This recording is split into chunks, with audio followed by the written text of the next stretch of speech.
ಪಾಕಿಸ್ತಾನ್ ಜಿಂದಾಬಾದ್ ಅಂದವರ ಬಂಧನ ಯಾವಾಗ ಆಗುತ್ತೆ? ವಿಧಾನಸೌಧದಲ್ಲಿ ದೇಶದ್ರೋಹದ ಘೋಷಣೆಯನ್ನು ಕೂಗಿದ್ದಾರೆ ಕಾಂಗ್ರೆಸ್ ಕಾರ್ಯಕರ್ತರು. ಹಾಗಾದ್ರೆ ಇವರ ವಿರುದ್ಧ ದೇಶದ್ರೋಹದ ಪ್ರಕರಣ ದಾಖಲಾಗುತ್ತಾ? ಎಫ್ಐಆರ್ ದಾಖಲಾಗುತ್ತಾ? ಕೂಡಲೇ ಅವರನ್ನ ಬಂಧಿಸಲಾಗುತ್ತಾ? ಈ ಮೂಲಕ ದೇಶದ ಪರವಾಗಿದ್ದೇವೆ ಅನ್ನುವಂತಹ ಸಂದೇಶವನ್ನ ರಾಜ್ಯ ಸರ್ಕಾರ ರವಾನಿಸುತ್ತಾ? ನಾಸಿರ್ ಹುಸೇನ್ ಅವರು ಇದ್ದಾರೆ, ಬನ್ನಿ ಮಾತಾಡೋಣ. ಸರ್, ಗೆಲುವಾಗಿದೆ,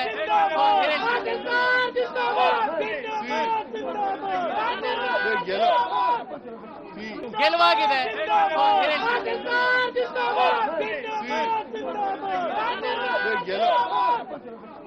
ಗೆಲುವಾಗಿದೆ.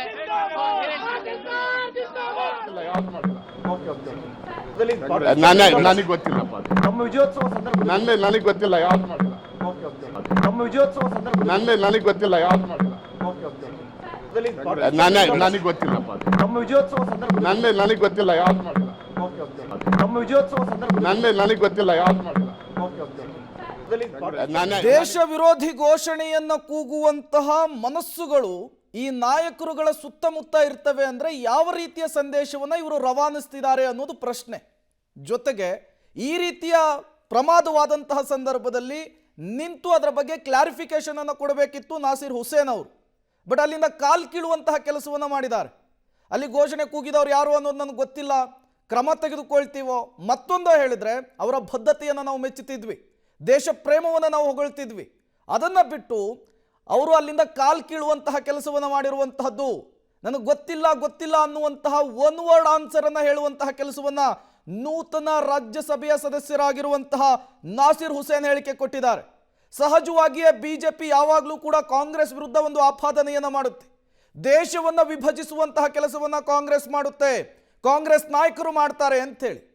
ರೋಗಿ ಹೇಳಿದ್ದು ಹಾಲು ಅನ್ನ, ರೋಗಿ ಬಯಸಿದ್ದು ಹಾಲು ಅನ್ನ, ವೈದ್ಯರು ಹೇಳಿದ್ದು ಹಾಲು ಅನ್ನ ಅನ್ನೋ ಹಂಗಾಯ್ತು ಈಗ ಕಾಂಗ್ರೆಸ್ನವರ ಕತೆ.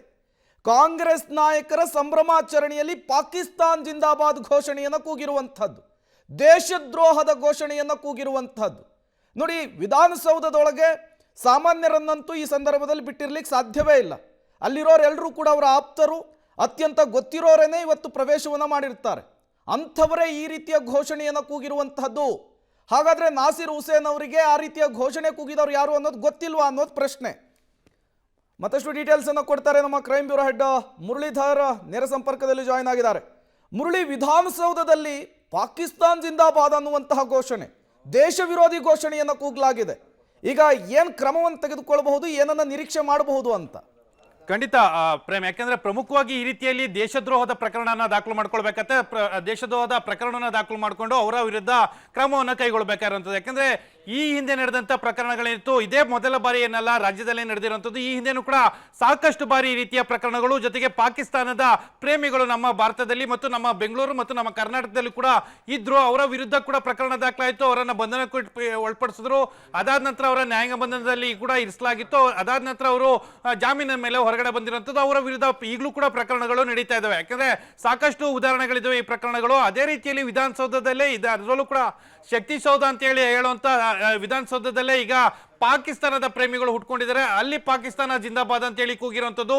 ಅವ್ರು ಯಾರು ಏನು ಅನ್ನೋದ್ರ ಬಗ್ಗೆ ಈಗ ಐಡೆಂಟಿಫೈ ಅನ್ನ ಮಾಡ್ಬೇಕಾಗತ್ತೆ. ಯಾಕಂದ್ರೆ ಇವರು ಒಂದು ವಿರೋಧ ಪಕ್ಷದವರು ದೂರನ ಕೊಡಬಹುದು, ಅಥವಾ ಈಗ ಸಿಕ್ಕಿರುವಂತ ವಿಡಿಯೋ ತುಣುಕುಗಳೇನಿದೆ, ವಿಡಿಯೋ ತುಣುಕುಗಳನ್ನ ಇಟ್ಕೊಂಡು ಸುಮೋಟೋ ಪ್ರಕರಣವನ್ನು ಕೂಡ ಪೊಲೀಸರು ದಾಖಲು ಮಾಡ್ಕೊಳ್ಬೇಕಾಗಿರುತ್ತದೆ. ಯಾಕಂದ್ರೆ ಈಗ ಕಾಂಗ್ರೆಸ್ಸೇ ರಾಜ್ಯ ಸರ್ಕಾರ ಏನು ಆಡಳಿತ ಪಕ್ಷ ಆಗಿರೋ ಹಿನ್ನೆಲೆಯಲ್ಲಿ ಆ ರೀತಿಯಲ್ಲಿ ಸುಮೋಟೋವನ್ನು ಹಾಕೊಳ್ಳೋದಕ್ಕೆ ಒಂದು ಹಿಂದೇಟನ್ನ ಪೊಲೀಸರು ಹಾಕ್ತಾರೆ. ಆ ಹಿನ್ನೆಲೆಯಲ್ಲಿ ವಿರೋಧ ಪಕ್ಷದವರು ಇದರ ಬಗ್ಗೆ ದನಿಯನ್ನು ಎತ್ತುತ್ತಾರೆ. ದನಿಯನ್ನು ಎತ್ತು ಅವರ ವಿರುದ್ಧ ಪ್ರಕರಣನ ದಾಖಲು ಮಾಡ್ತಾರೆ. ಯಾರು ಇದರಲ್ಲಿ ಕೂಗಿದಂತವರು ಏನು ಅನ್ನೋದ್ರ ಬಗ್ಗೆ ಐಡೆಂಟಿಫೈ ಆಗಬೇಕು. ಜೊತೆಗೆ ವಿಡಿಯೋ ತುಣುಕುಗಳು ಕೂಡ ಇದಾವೆ, ಅದನ್ನ ಇಟ್ಕೊಂಡು ಅವರನ್ನ ಬಂಧನಕ್ಕೆ ಒಳಪಡಿಸಬೇಕು. ಯಾಕಂದ್ರೆ ಈಗ ನಾಸಿರ್ ಹುಸೇನ್ ಅವರ ಮೇಲೆ ಆರೋಪವನ್ನ ಮಾಡ್ಲಿಕ್ಕಾಗಲ್ಲ.